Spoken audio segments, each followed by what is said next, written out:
I was 26 that year, living alone in a small rented apartment in Columbus, Georgia. I'd always liked being outdoors. Growing up, my dad used to take me hunting and camping.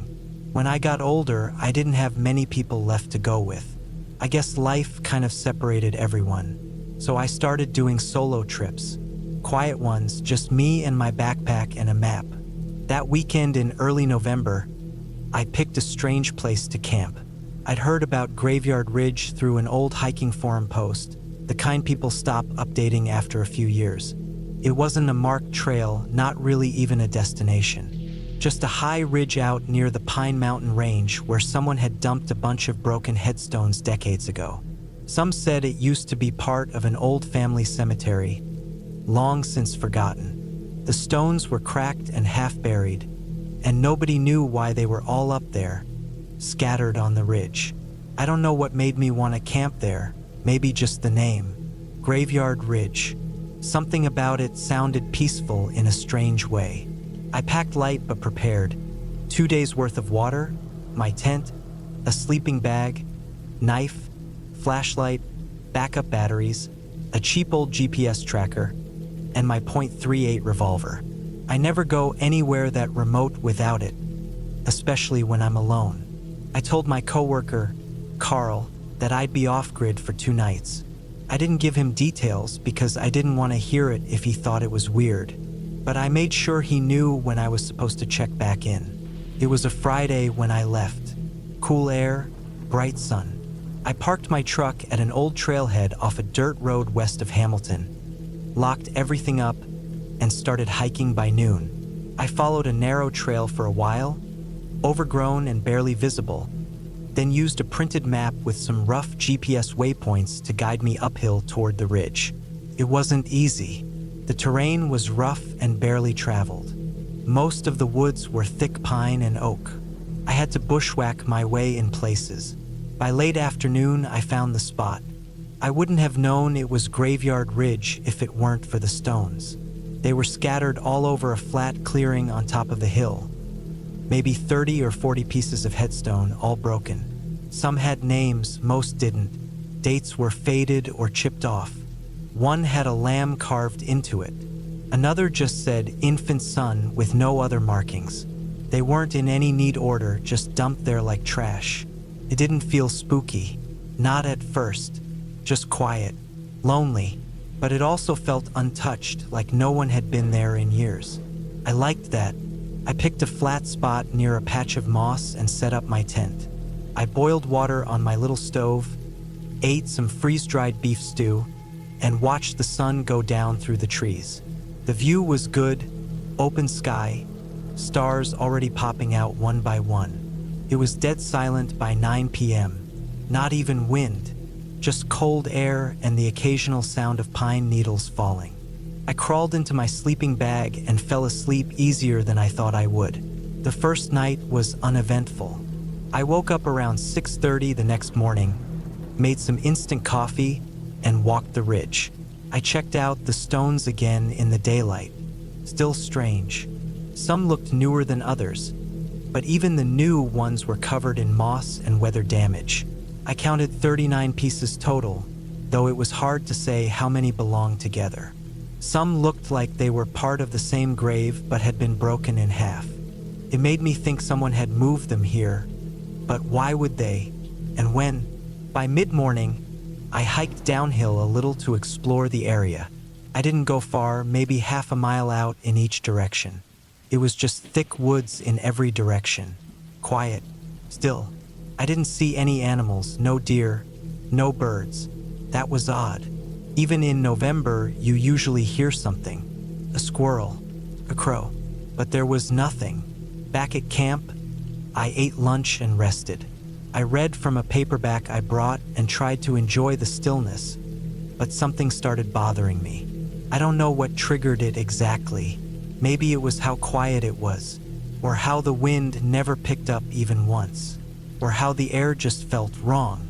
I told myself it was just my nerves. I was alone, camping near what might have been a grave site. Maybe my brain was feeding into it. Still, I stayed. But that night, something changed. I turned in around 9 again, zipped up tight in my bag with my flashlight and revolver within reach. The tent was warm enough, and I drifted off fast. Sometime after midnight, I woke up. I didn't know why at first. I just opened my eyes in the dark, fully alert. I listened. There was nothing at first, just silence. Then I heard it. Footsteps. Slow, steady ones. Crunching leaves.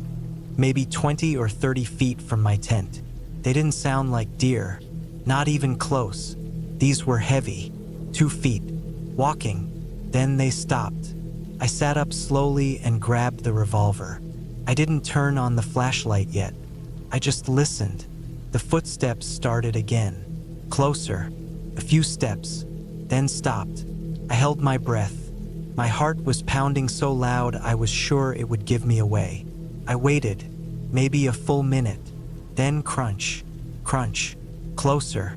Who the hell would be out here in the middle of the night? No lights. No sound. Just walking around? I finally turned on my flashlight and clicked off the safety on my gun. I unzipped the tent fast and jumped out, sweeping the beam of light in a wide arc. Nothing, just trees, rocks, and darkness. I stood there for a long time, turning in a slow circle with the light. No movement, no sound. I walked out about 10 feet from the tent in every direction. Still nothing. I even checked the tree line, crouching low and scanning for any kind of movement. But it was empty. I told myself it might have been an animal. A bear, maybe, though they don't walk like that. Still, I couldn't explain it. I didn't sleep much after that. The next morning, the tension in my chest still hadn't gone away. I felt watched. That's the only way I can describe it. Like the trees had eyes. I packed up early. I planned to stay 2 nights, but I didn't care anymore. I was done. I started down the ridge, retracing my steps with the GPS and map. But 20 minutes in, I stopped.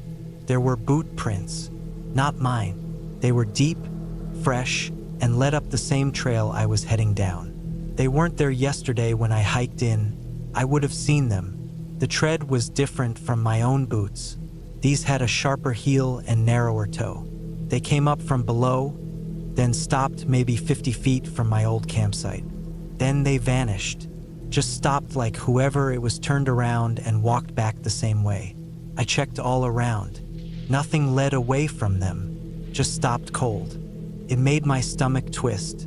I kept moving faster now, but the feeling stayed. That weight in the air, that sense of being watched. I didn't even stop to rest. I just pushed through brush, followed the GPS route back toward the truck.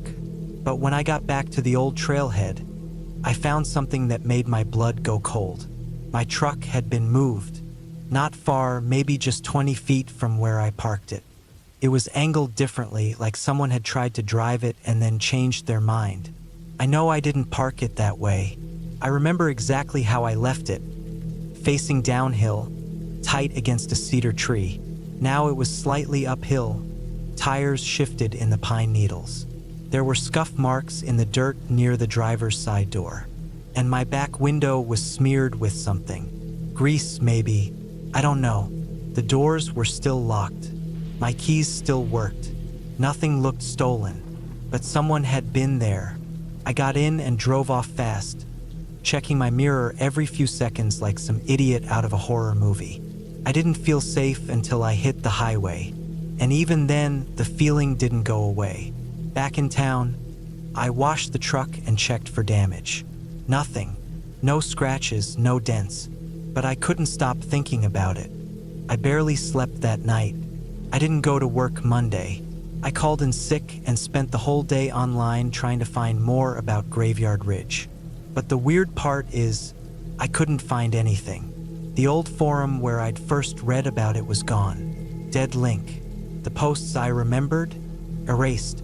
The user profile that posted the original directions? Deleted. It was like the place didn't exist anymore. I even went to the library and asked around in the local history section. Nothing in any old maps or records. No mention of a family cemetery on that ridge.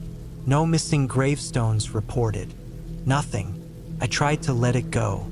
Weeks passed, then months. I never went back there. Then one day, around May the next year, I came home from work and found a small package on my doorstep. No return address, just my name. Inside was a single item, a cracked, moss-covered piece of granite, a headstone fragment. On it, barely visible, were the words, "Infant son," same as the one I'd seen up there. There was no note. I reported it to the police. They didn't find fingerprints. They said it was probably a prank, that maybe someone from the hiking forum played a joke. But I knew that wasn't it. I moved a few months later, out of Columbus, took a new job up in Kentucky. Haven't camped alone since. Haven't even unpacked my gear. But I still think about it, especially late at night when I hear footsteps outside, even if it's just the wind.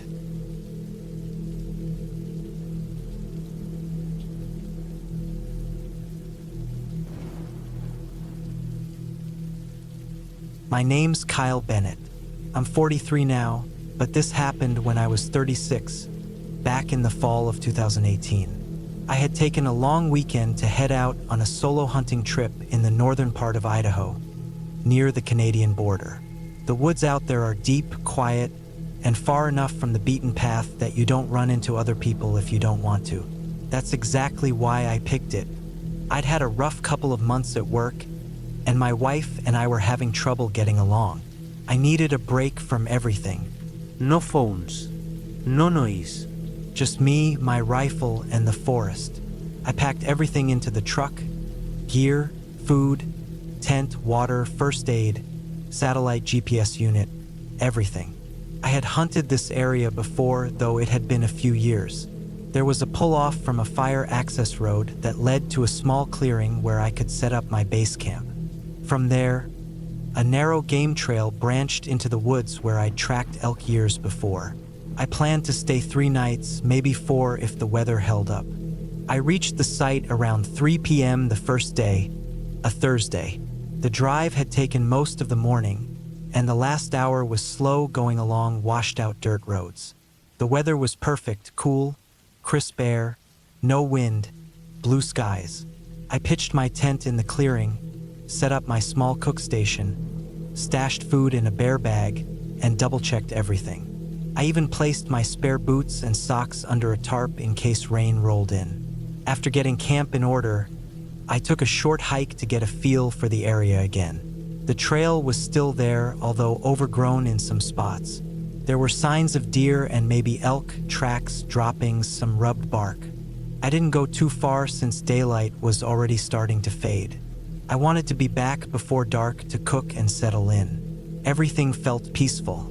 No sounds but birds and the occasional rustling leaves. That night, I ate beans and rice from my little propane stove and drank a couple of beers I'd packed in a cooler. I was tired from the drive and hike, so I crawled into my sleeping bag around 9 p.m. The woods were silent. No crickets, no wind. It was the kind of silence that presses on your ears until you hear your own heartbeat. Still, I wasn't bothered. I camped alone plenty of times. The next morning, I got up before sunrise, boiled some coffee, and packed light for a day of hunting. I took my rifle, binoculars, compass, GPS, and a day pack with snacks and water. I followed the game trail deeper into the woods for miles. I stopped to glass over a ridge a few times, but didn't see anything worth taking a shot at. I was more focused on just being out there anyway.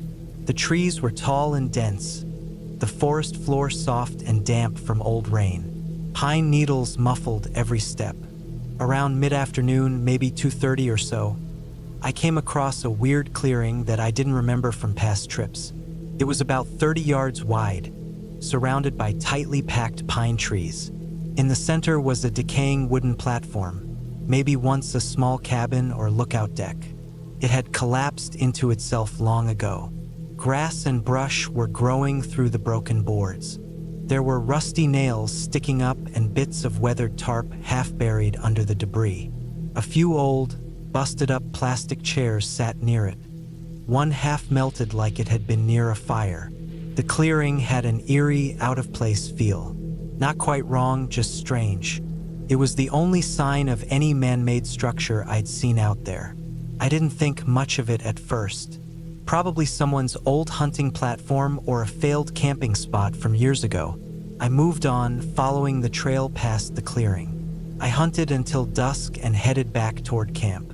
The whole time walking back, I felt like something was different. The woods didn't feel the same as they did that morning. They felt heavier somehow, like the quiet had deepened. There were fewer bird calls, no movement in the trees. I kept checking over my shoulder like I expected to see someone behind me, even though I hadn't seen a soul all day. When I got back to camp, everything looked untouched. Tent still zipped, cooler where I left it. My food bag still tied up high. I tried to shake off the feeling, made some dinner, and turned in early again. That night was colder, and I had trouble falling asleep. I kept hearing faint sounds, twigs snapping, a low rustle in the brush, maybe 50 yards out. I told myself it was deer or raccoons. I didn't light a fire that night. I didn't want to draw attention. I lay awake most of the night, my rifle within arm's reach. The next morning, Saturday, I decided to head back toward the clearing and explore it more. Curiosity had got the better of me, and I wanted to poke around in daylight. I left earlier this time, carrying my full gear load and a bit more food in case I didn't make it back until evening. I found the clearing again after about 2 hours of walking. The air around it felt colder than the rest of the woods. I stepped into the clearing, carefully scanning the ground. It was still dead quiet. No animals. No birds. I walked to the collapsed platform and crouched down to look closer. There was a faded piece of canvas nailed to a board with something written on it in Sharpie, but the ink had bled out from rain and time. I could make out only a few words: stay away, hunted, and maybe not safe. I wasn't sure what it meant. Could have been a joke. Could have been a warning. Maybe someone had a bad experience here years ago. Behind the platform, I noticed something odd. Fresh boot prints in the mud. Not mine. Someone else had walked there recently.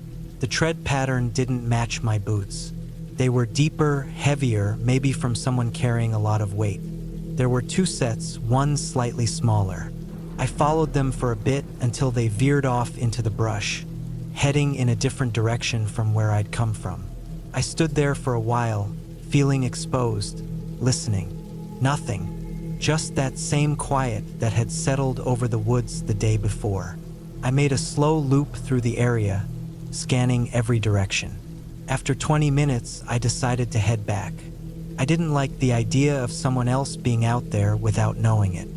On the way back, I kept checking over my shoulder. A few times I thought I saw movement between the trees, but when I stopped, there was nothing, just the same thick forest. I reached my camp late that afternoon and immediately noticed something wrong. My tent flap was unzipped. I knew I'd closed it. My cooler was still there, but the latch was undone. Inside, one of the beers was missing. That set off alarm bells. I opened the tent and checked inside. My sleeping bag had been moved, my extra pair of boots were missing, and my flashlight was gone. Someone had definitely been in my camp. I looked around for tracks but didn't see any clear ones. The ground was covered in needles and soft dirt that didn't hold a clean print. I stood there trying to think. Should I pack up and leave? Should I stay one more night and hike out in the morning? I didn't want to walk those roads in the dark. I still had my rifle and my GPS. I decided to stay but keep my boots on and sleep light. I moved everything valuable inside the tent and set up a tripwire of fishing line with a bell on it. Something I always brought along just in case. That night was the longest of my life. Around midnight, the bell jingled. Just once. Not loud, not frantic. Just a soft tap. I grabbed my rifle, clicked off the safety, and lay there, listening. No other sounds. No footsteps. I waited, breath shallow. After maybe 20 minutes, I crawled out of the tent and scanned the clearing with my flashlight. Nothing. The trees stood motionless like always. The bell had been nudged, only slightly, but there was no animal in sight. I didn't sleep the rest of the night.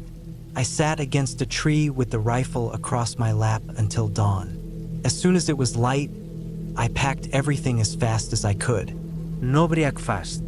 No coffee. I just wanted to leave. I stuffed my gear into the truck and peeled out of the clearing, bouncing hard over rocks and roots, trying to get back to the main road. About 5 miles down the dirt road, I spotted something in my rearview mirror that made my stomach twist.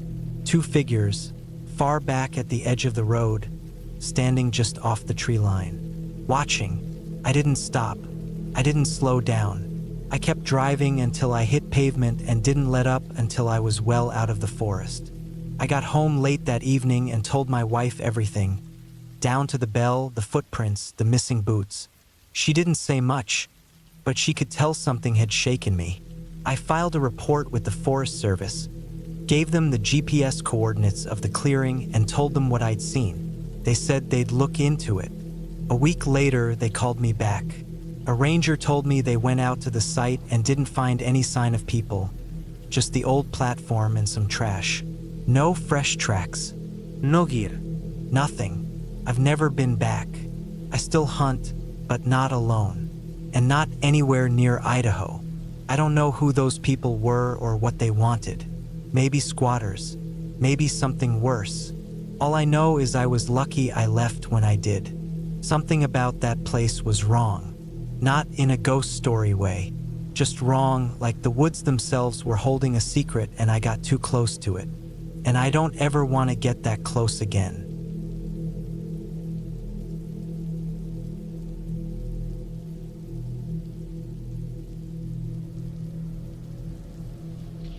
I was 28 when I decided to take a short camping trip alone in the Lake District.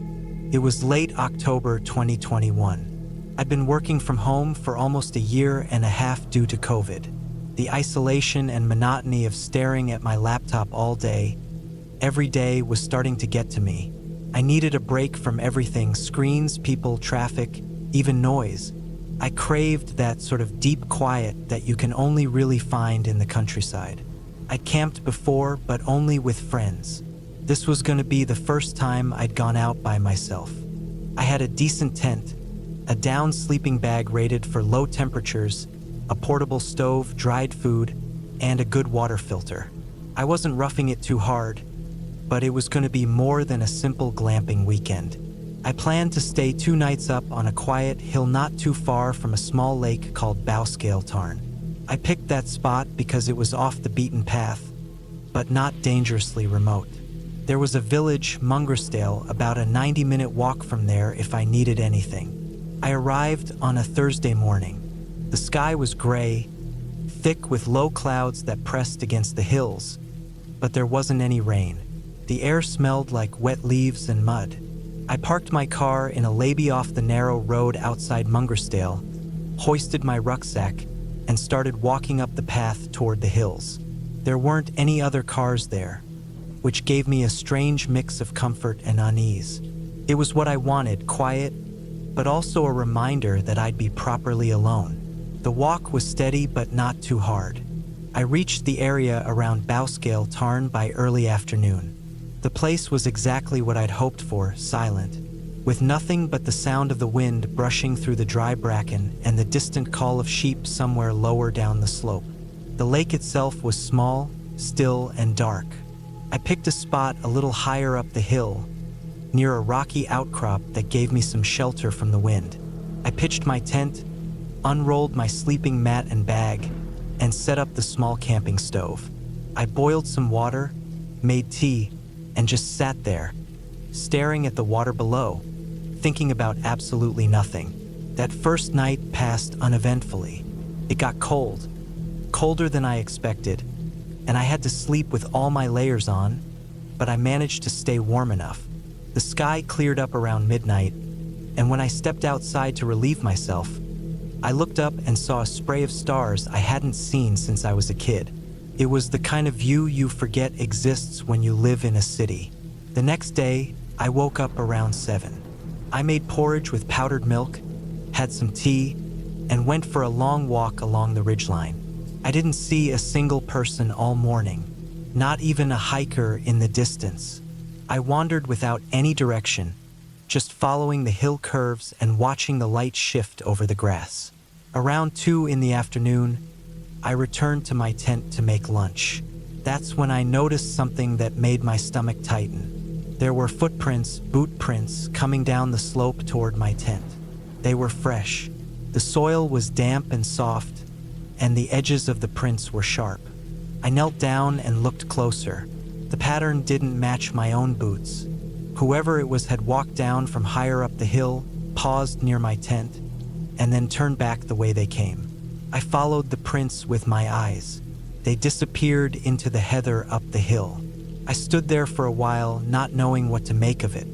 It wasn't illegal for someone else to be there, obviously. It was public land. But it was strange that someone would hike down near a solitary tent, stand around, and leave without making themselves known. Most hikers at least give a wave. I hadn't heard a thing. I tried to shrug it off. Told myself it was probably just another walker. Maybe someone who thought about saying hello but changed their mind. But I couldn't stop glancing up the hill every few minutes. That uneasy feeling stayed with me all afternoon. That night, the wind picked up hard. It rattled the tent and made the outer rainfly flap like a sail. I barely slept. Around 3:30 a.m., I finally started to drift off. That's when I heard it, something moving outside.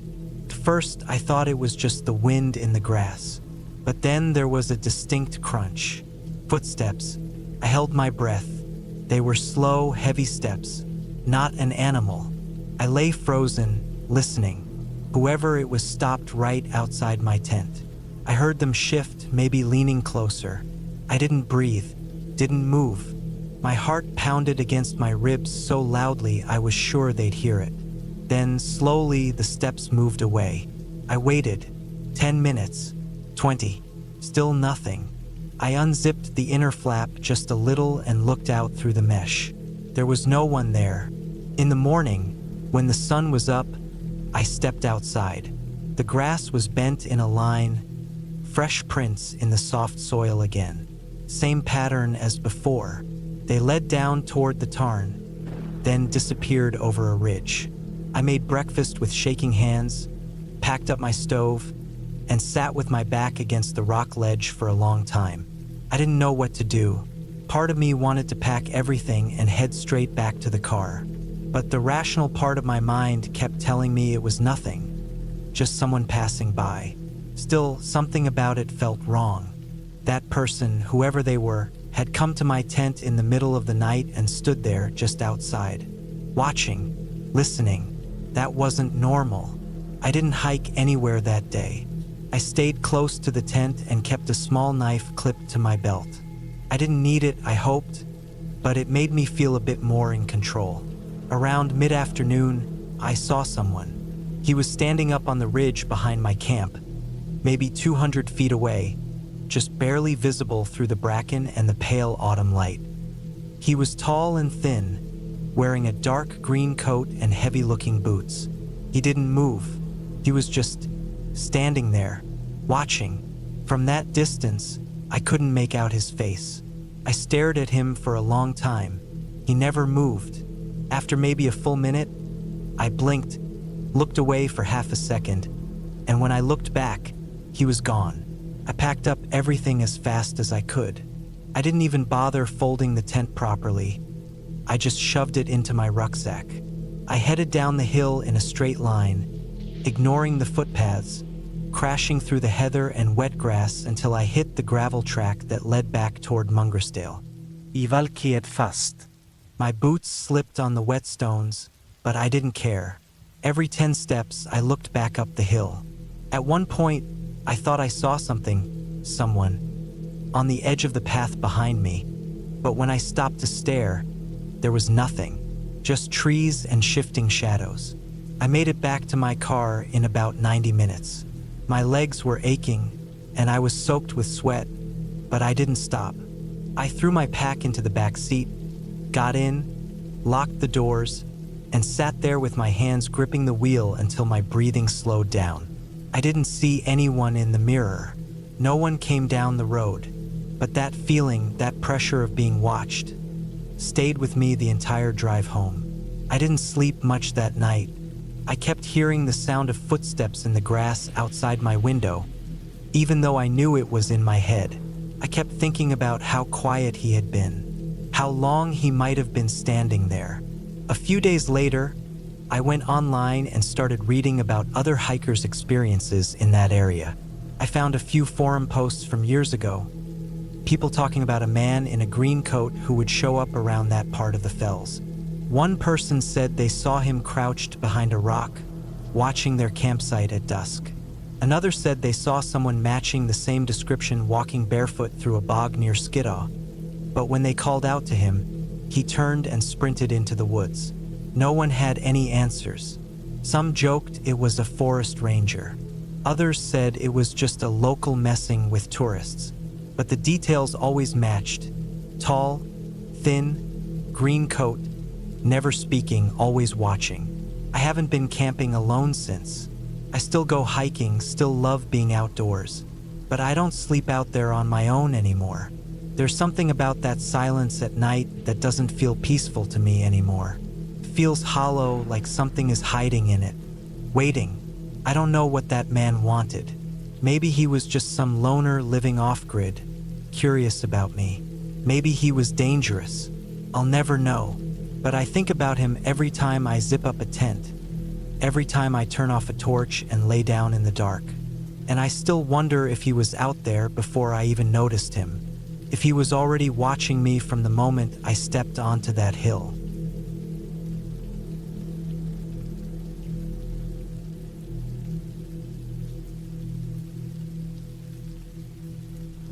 It was October of 2016 when I decided to spend a weekend alone camping in the woods of northern Arkansas. I was 31 back then, single and between jobs.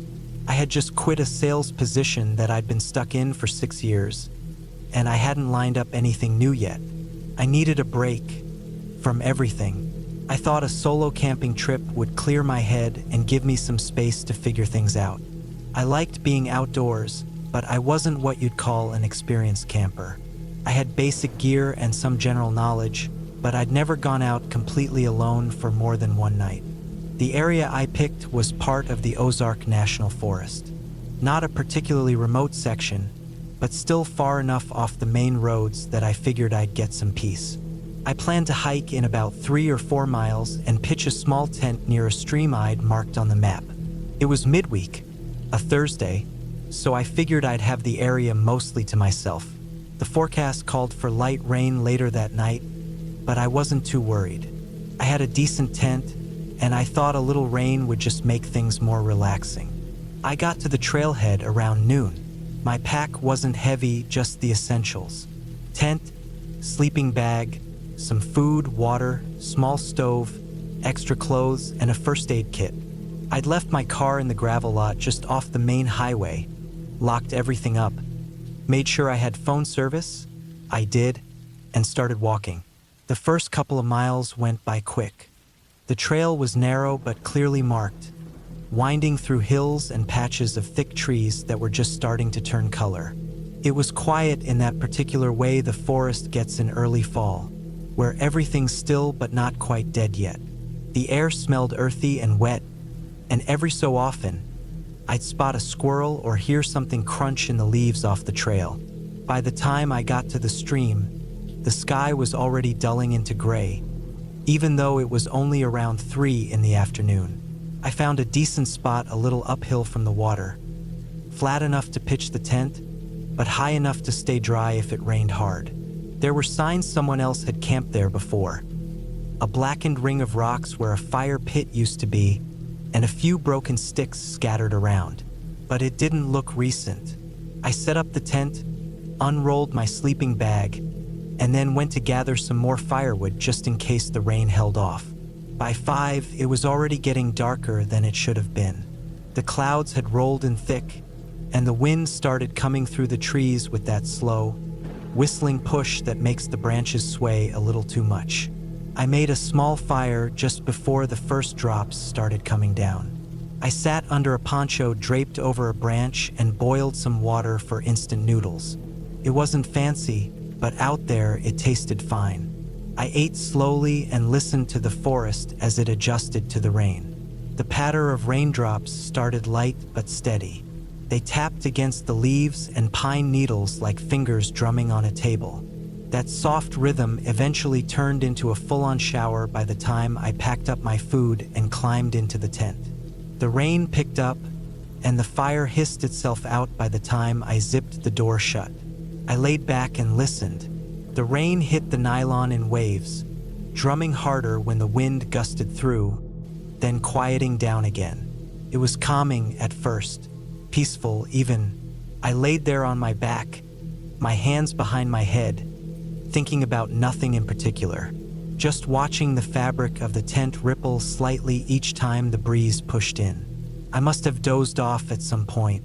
When I woke up, it was full dark, the kind of dark where you can't see your hand in front of your face. I checked my watch, it was just past 10. The rain was still coming down steady, and the wind had picked up. The sides of the tent puffed in and out with every gust. It was colder than it had been earlier, and my sleeping bag had gathered a little moisture from the air. It was around then that I first heard it, a noise that didn't quite belong. At first I thought it was just the wind again, branches creaking or something falling, but it was different, duller, more rhythmic, like footsteps, but not steady or rushed, just slow. A single step every few seconds, crushing wet leaves or twigs underfoot. I froze and held my breath. The sound stopped. I waited. 5 seconds. 10. Then it started again. Closer. I couldn't see anything. My flashlight was buried deep in my pack, and I didn't want to make a sound rustling around to find it. I just laid there, dead still, straining my ears. Whatever it was, it stopped again, maybe 15, 20 feet from my tent. No other noises. No breathing. Just the sound of the rain. I told myself it was probably a deer, maybe even a raccoon, something moving through, disturbed by the weather. But my gut didn't believe it. I've heard animals in the woods before. They move fast. They shuffle and scurry. This didn't sound like that. It sounded like something walking upright, not running, just slowly approaching, then stopping. After a few minutes of silence, I reached slowly over to my pack and found the flashlight.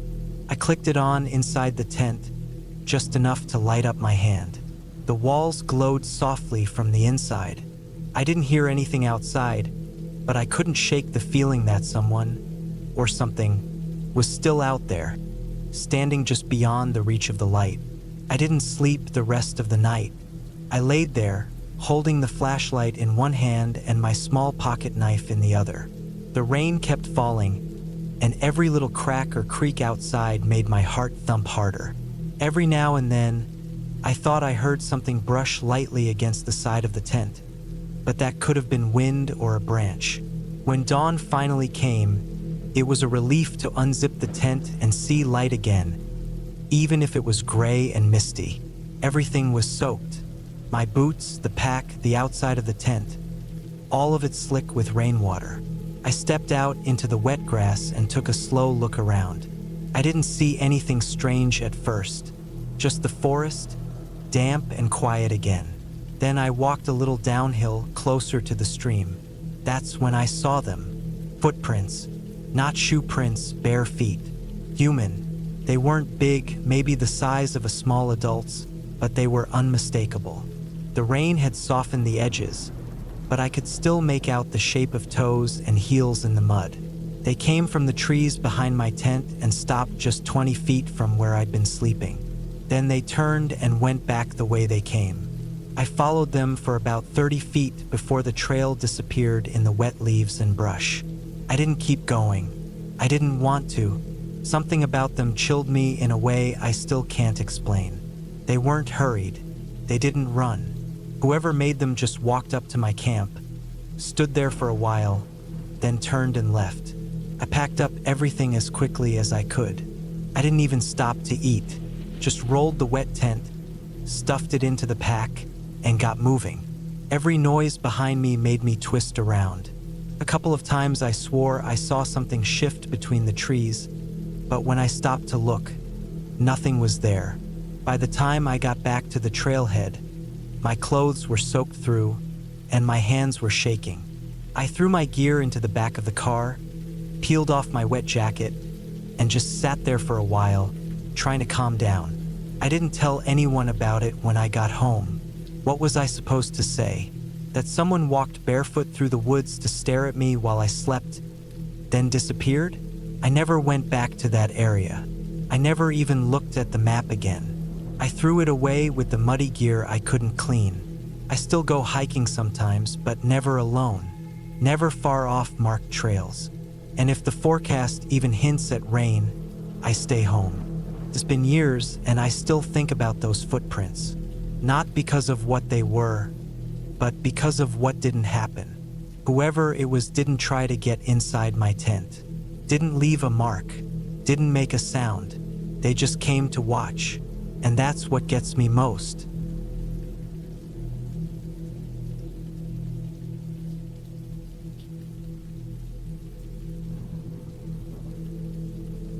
I was 34 when I decided to take a solo camping trip out in the woods behind Stony Gap, Virginia. I'd been working 12-hour shifts for months straight at a welding yard down near Suffolk, and it was all starting to wear thin. My back hurt, I barely slept, and the air in the shop felt like breathing ash. I needed quiet. I needed air that didn't taste like metal. I needed to get away from people, even the ones I liked. I had grown up with camping. My dad took me out every fall, back before all the land around us got chopped up for logging roads and gas lines. I hadn't done a proper trip in years, but I figured it would all come back. I chose an area I hadn't been to before, somewhere real out of the way. Deep in the Blue Ridge region, near an abandoned sawmill where the road thins to gravel and loses its stripes. I'd seen it on a map once. No traios, no maintained sites. Just the kind of overgrown area most people overlook. My coworker had told me about it in passing once. Said it used to be popular for hunting back in the 80s before the state closed off access to the old mill road and let the land reclaim it. Sounded perfect. I packed up on a Wednesday in mid-October, brought a small one-person tent, a thick sleeping bag, a hand-cranked flashlight, 2 knives, 1 fixed blade, 1 folding, a loaded .22 revolver I kept mostly for snakes or varmints, and a week's worth of dry food and water. I kept everything simple. I'd stay for 3 nights max, hike out, camp 1 or 2 ridges up from the mill ruins, and spend some time clearing my head. The drive out was slow. The road turned to gravel just like I'd been told, and then even the gravel started to thin out, giving way to packed dirt, leaf litter, and ruts so deep I had to pull over and walk the last stretch. I parked my truck behind a thicket of wild blackberry brambles off the edge of the road, well out of sight. I slung my pack over my shoulder, locked the truck, and took off walking. It was already early afternoon, and with the daylight shrinking by the week, I didn't want to waste time. I followed the old logging road until it vanished beneath roots and vines, then bushwhacked my way up a slope toward a small flat clearing I'd seen on a topographical map. That was going to be my base camp. The air out there was different. It had that dry, sharp bite that only shows up in October. The trees were mostly oaks and hickories, all in the middle of shedding. Leaves crunched under every step. Somewhere out in the distance, I could hear squirrels rustling branches and the occasional blue jay calling sharp and loud. I felt good. The farther I got from the road, the less tight my chest felt. By the time I reached the clearing, the sun had already dropped low behind the ridge. I cleared the brush, set up my tent, and dug a fire ring with a flat rock for cooking. I stacked up firewood in a loose pyramid and sat there a while as the woods went quiet for the evening. That's something I'd always forgotten about camping. The stillness that shows up around dusk. It was almost complete silence, save for the crackle of the fire and the occasional wind in the treetops. Not a single voice, no car horns, no phone buzzing. Felt like stepping back into an earlier part of my life. That first night passed quietly. I woke up once to pee and noticed the woods were dead quiet. Not strange quiet, just calm. I fell back asleep almost immediately.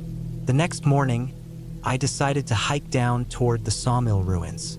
I figured they were maybe a mile and a half downhill, nestled in the hollow where a narrow stream ran through. I left my pack at camp and brought only my knife and a canteen. The woods got denser the farther I went. Thorns tugged at my pants and I kept having to duck under fallen branches. But I eventually spotted what was left of the sawmill. It was mostly collapsed. A big moss-covered rectangle with half a roof. Warped wood beams caved inward like ribs poking through an open chest. The weird part was that it didn't look completely abandoned. There were fresh boot prints in the dirt, and I saw a plastic water bottle half buried in the weeds nearby. The label was faded, but not bleached like you'd expect. I figured maybe a hunter had come through recently or someone was squatting there. Still, it felt off. There were drag marks too. Something had been pulled along the ground not long before I arrived, like a sled or maybe a deer carcass. The marks were wide and ran into the woods at a sharp angle. I followed them for a few yards before I decided it wasn't worth poking around someone else's business. It wasn't my land after all. I headed back to camp and spent the rest of the day gathering wood and boiling water. That night was different, though. Couldn't sleep. I kept hearing something move in the woods past my fire ring. It wasn't the normal rustling of raccoons or possums.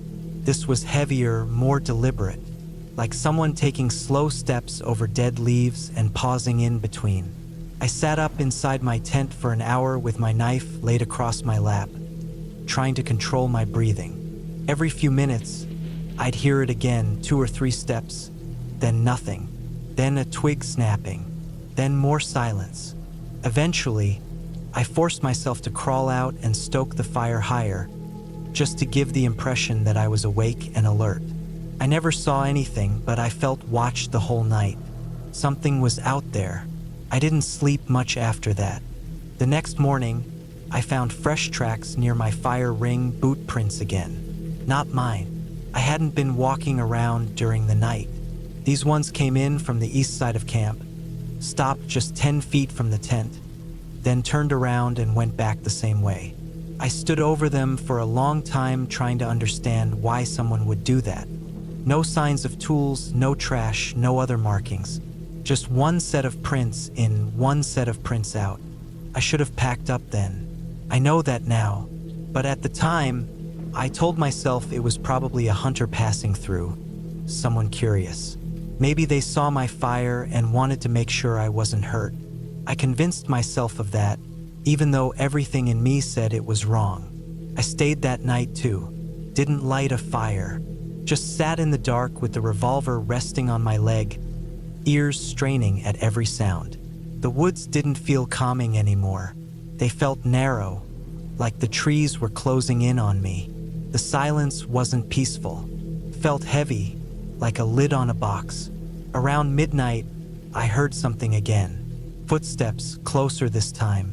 Slower. I swear I could hear breathing too.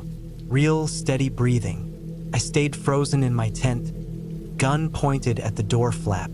Then I saw the shadow. Just a vague shape passing by the side of the tent, close enough to block the moonlight for a few seconds. I didn't move, didn't even blink. Kept going slow as hell, and then the woods went quiet again. I sat like that until morning. At first light, I packed everything in under 15 minutes. I didn't even eat, just shoved everything in my bag and started back down the hill toward the truck. The whole time I felt like I was being followed. I kept turning around, scanning the trees, but I didn't see anything. Still, I started moving faster. When I reached the road, I noticed something that chilled me to my bones. My truck had been messed with. The passenger door was cracked open, and the glove box had been rifled through. The seat was pushed all the way back like someone taller than me had sat there. And my spare key, the one I always hid under the rear bumper magnet case, it was gone. I ended up using the actual key from my pocket, but my hands were shaking. I drove out of there as fast as I could without wrecking my axle. Didn't stop until I hit the main highway and got cell service. Even then, I didn't call anyone. I just drove home. That was 8 months ago. I haven't been camping since. I check the locks on my doors twice every night now. I installed motion lights around my yard. A few times since then, I've thought I saw a figure standing across the street near the tree line, just out of the light. I can't prove it and nothing ever happens, but I know what I saw. I keep the .22 loaded on my nightstand now. I don't go out to the woods anymore. Whatever I walked into out there, it wasn't a ghost, it wasn't a creature. It was a person, a real person who came into my camp at night and watched me sleep. Someone who followed my trail back to my truck, got inside, and found my spare key. And they know who I am now. That's why I'll never go back.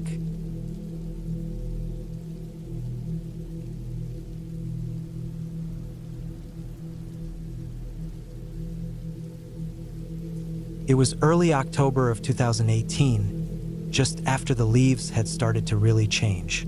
I had a week off from work and decided to get out of town and spend some time alone in the woods. I was living in Knoxville, Tennessee at the time, working in HVAC repair. It had been a long, hot summer, and the idea of cold nights and a campfire sounded like exactly what I needed. I picked a remote area in the Cherokee National Forest, near the North Carolina border, about 2 hours away from home. I packed everything I needed: my old canvas tent, a thick sleeping bag, my cooler with some dry ice to keep things cold, a propane stove, 2 knives, a small hatchet, a first aid kit, a GPS, a physical map, and my phone, even though I figured I wouldn't have service out there. I also had a .38 revolver my dad left me when he passed away. I'd never needed it, but I always brought it when I camped alone. I didn't tell many people where I was going. Just my older brother, who didn't ask questions. That's how we are. We check in when it's over. I got to the trailhead around 10:30 in the morning. There was only one other truck in the lot, a beat-up old Silverado with a broken tail light. It didn't bother me. I figured they were probably a hunter or another solo camper. I parked and started the hike in. The trail I chose wasn't marked on the newer maps, just a faint logging path from the 80s. I'd found it on a message board where other backpackers shared hidden spots. They said it led to a ridge with a clearing that overlooked a creek valley. No one camped there unless they really knew the area. The hike in was rough, about 4.5 miles. The trail was overgrown in parts, and the air smelled like damp leaves and old bark. There were no voices, no cars, nothing but the scrape of my boots on the dirt and the occasional crack of a squirrel or bird in the underbrush. I reached the clearing just before 2. It was everything I wanted: quiet, high up, shaded by tall oak and hickory trees. The view of the valley below was wide and empty. I didn't see any smoke or signs of other camps, just endless forest. I set up my tent near the tree line for cover and got a small fire going with some dry kindling I brought. I made coffee in my battered old percolator and ate a can of beans straight from the fire. I stayed close to camp that night. The stars came out and the air turned cold fast, probably down to the 40s. I could hear an owl calling far off and some smaller things moving in the brush, probably raccoons or possums. I slept light, like I always do in the woods. The second day, I hiked down to the creek I'd seen from the ridge. It was steep and took most of the morning. I filled my bottles, ate jerky by the water, and followed the stream a ways just to see what was out there. I found an old beaver dam and a patch of mushrooms, mostly inedible ones. I didn't see a single person, not even tracks. I liked that. When I got back up to camp, it was getting late, and I started prepping for the night. That's when I noticed something odd. A branch had been laid across my fire ring. Just a thin stick, maybe the size of my wrist, laid diagonally across the rocks like someone had meant to make a sign. I didn't remember putting it there. It wasn't there when I left. It was too clean, like it hadn't been stepped on or burned. I stared at it for a long minute. Could have been wind, maybe, or maybe it fell from a tree just right. I told myself that. Still, I scanned the area, looking for footprints or broken twigs, but didn't find any. Nothing was missing from camp. Nothing had been touched, at least not in a way I could prove. That night, I kept the fire going a little longer than usual. I didn't like how quiet the woods were. The wind had picked up and leaves kept scratching against my tent like fingers. I barely slept. Every sound felt louder. Once, I thought I heard a footstep outside, but when I looked out with my flashlight, there was nothing but trees and fog. I chalked it up to nerves. On the third day, I stayed close to camp. I didn't want to wander off and leave it unattended again. I gathered more firewood, sharpened my hatchet on a flat stone, and cleaned out the fire ring. I tried to relax, but something was off. I had the feeling you get when someone's watching you, that itchy, hot feeling on the back of your neck. I kept turning around, expecting to see someone, but there was no one, just the same trees, same silence. In the afternoon, I walked a slow circle about 100 yards out from camp to scout. That's when I found the tree. It was an old oak, maybe 40 feet tall, not far from a game trail. On the side of it, about shoulder height, was a fresh cut in the bark. A big X carved deep with something sharp. It was clean, no moss, no weathering, no insects. It had been done recently. I didn't make it, and it wasn't natural. My gut twisted. I turned in a slow circle, trying to see if anyone was nearby. I didn't hear anything, but I couldn't ignore it anymore. Someone else was out here, and they knew where I was. I walked back to camp fast. I packed up some things, loaded my pistol, and kept it on my hip the rest of the evening. I didn't plan to shoot anyone, but I wanted it close. I had the fire going bright that night. Too bright. I think I was hoping it would make whoever it was stay away. I didn't go to sleep until after 2. Even then, I only dozed. Every rustle outside made my hand twitch toward the gun. I didn't hear anything solid, no footsteps, no breaking branches, but it felt like something was out there, just past the light. I woke up to the sound of something metallic. It was early morning, still dark, maybe 5. My eyes opened fast. I knew the sound. It was the latch on my cooler. I had a padlock on it, but it wasn't heavy duty. I listened, heart pounding. Then I heard it again, a soft click, and then what sounded like the lid being lifted and shut. I sat up slow, grabbed the pistol and my flashlight, and unzipped the tent just enough to peek out. The fire was out. The woods were black. I waited, breath held. Nothing moved. I pushed out slowly and scanned with the light. The cooler was closed. I stepped toward it, my feet silent on the leaves. It looked untouched. I opened it. Everything was still there, but the lock was gone. Just gone. It wasn't on the ground. It hadn't fallen off. It had been removed. On purpose. That was enough for me. I packed everything I could carry and stuffed the rest into a trash bag, which I hid under a pile of rocks near a dead stump. I left a note on the tent that said I'd be back for the rest. I didn't want to haul it all in one trip. I needed to get out. I marked the trail with bits of orange tape on my way back, in case I needed to come back quick. The hike back felt longer. I was jumpy. Every sound made me stop and scan. I kept the gun out the whole way, hidden in my coat sleeve. When I got to the parking area, the Silverado was still there. Same broken tail light. I looked inside as I passed. Nothing inside but some empty food wrappers and a pair of old boots. I didn't stick around. I drove straight back to Knoxville, barely stopping for gas.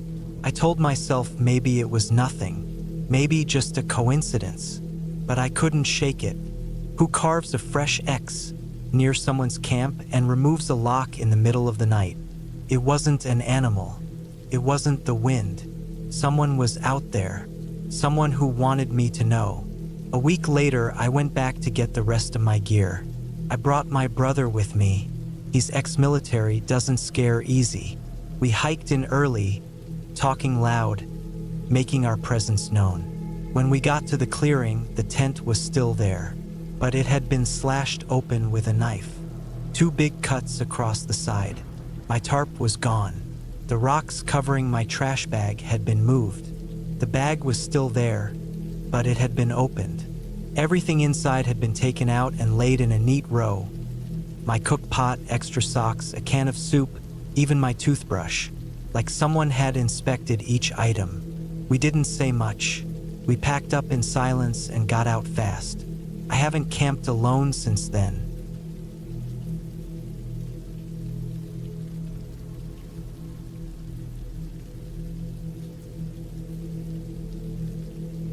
I was 34 that summer. I'd spent most of my adult life working long hours in a warehouse outside of Tulsa, loading trucks and stacking pallets. After my divorce in 2022, I stopped doing much of anything outside of work. I'd go home, eat, drink a few beers, and go to sleep. I didn't see people much. Didn't want to. That year, though, something shifted in me.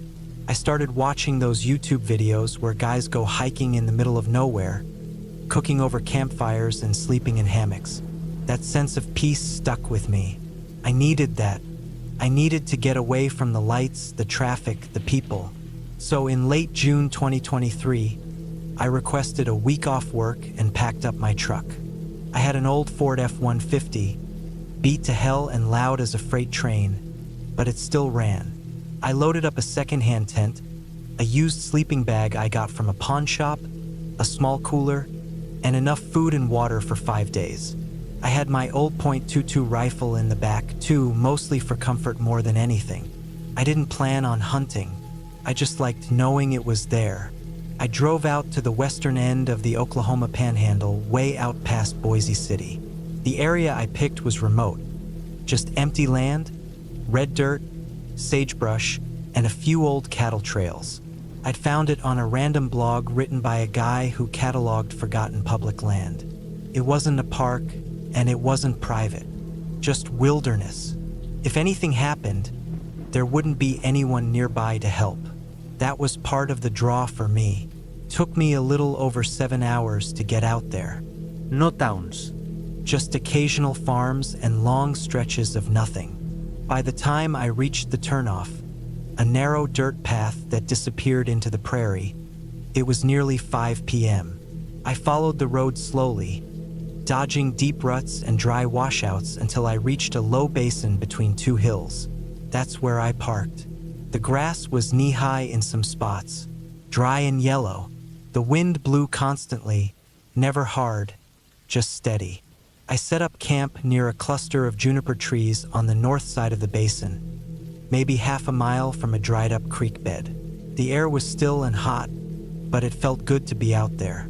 No cell signal, no people, just wind, grass, and sky. The first night passed quietly. I made a small fire, ate a can of chili, and drank a bottle of water while the sun set. When it got dark, it got dark. No light pollution, just stars.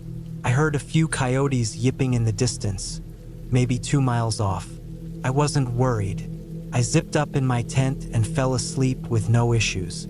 The second day, I spent hiking around.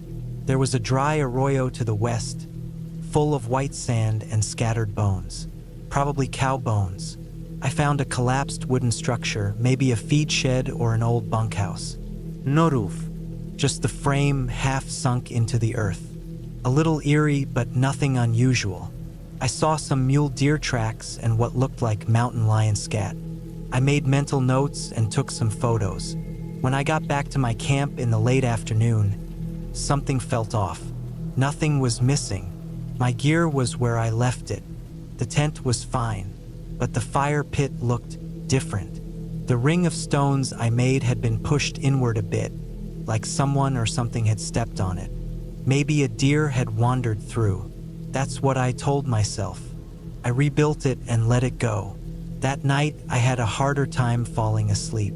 I kept hearing things outside the tent.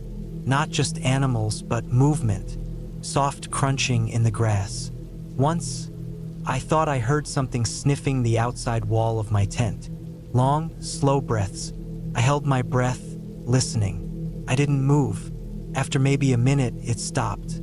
I stayed still for another 10, then quietly reached for the rifle beside my sleeping bag. I didn't unzip the tent. I just lay there holding it until I fell asleep around 3 a.m. On day 3, I seriously thought about leaving. Something had gone through my cooler while I was out hiking. The lid was open. The latch was snapped. 2 protein bars were missing, and one of my water bottles was gone. Not spilled. Gone. No drag marks. No torn wrappes. Nothing. I looked around the camp, checking for tracks. I found a few prints about 30 feet from the tent, bare feet. Human. Long toes. White heel pads. But the spacing was weird. They were far apart, like whoever made them had a long stride. They led out toward the trees, then disappeared. I stood there for a long time, staring at those prints. I didn't know what to think. It didn't look like any boots or shoes. Could have been a prank, but I hadn't seen another soul since I left Boise City. And this place wasn't exactly easy to stumble across. I told myself it was an old hiker, maybe a squatter, someone camping nearby and messing around. I packed everything into the truck except the tent and the bag. I kept the rifle with me all day, even when I walked to relieve myself. That night, I didn't make a fire. I ate a cold can of beans, stayed quiet, and listened. Around 10 p.m., I saw a light on the ridgeline. A soft white light, like someone holding a flashlight and trying to cover it with their hand. It would flicker, then disappear, then show again a few feet to the side. Not fast like someone walking, slow and uneven. I watched it for maybe 20 minutes. Then it went dark. I didn't sleep that night. I lay in the tent, clutching the rifle, listening to the wind. The air was heavy, still hot, but the wind had stopped. Around 1 a.m., I heard movement outside again. But this time it wasn't walking. It was crawling. I could hear hands and knees pressing through the grass. Low to the ground. Soft. Deliberate. I held my breath. My heart was thudding so loud I thought it might give me away. The crawling stopped just outside the tent. I could feel it. Something was right there, just beyond the nylon wall. Then the zipper moved. Not fast. It just shifted an inch. Then another. Slow. Careful. I snapped. I yanked the rifle up, undid the safety, and shouted out. Not words, just noise. A growl. A warning. The zipper froze. Then silence. For a full minute, nothing moved. Then I heard fast footsteps running off toward the trees. I waited until sunrise before moving. When the sky was light, I unzipped the tent and stepped out, rifle ready. I checked around. More bare footprints, scattered in the dry grass. No shoe prints. No tire tracks. No signs of a camp nearby. I went up to the ridgeline where I saw the light the night before. It was empty, just dirt and dry weeds. Nothing up there. I didn't eat breakfast. I packed the tent fast, shoved everything into the truck bed, and peeled out of that basin like the devil himself was behind me. I didn't stop until I hit a gas station 4 hours east. I sat there in the lot for nearly an hour, just breathing. I didn't tell anyone about it for weeks. When I finally did, I said it was a trespasser. Probably a hermit or a tweaker living out there, trying to scare me off. That's what I needed to believe. It was easier than explaining the footprints, or the crawling, or the light, or the zipper.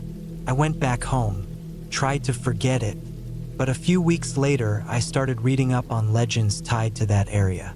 Stories from local tribes, skinwalkers, shapeshifters, beings that live in the wilderness and mimic people. I'm not saying I believe all of it. I don't.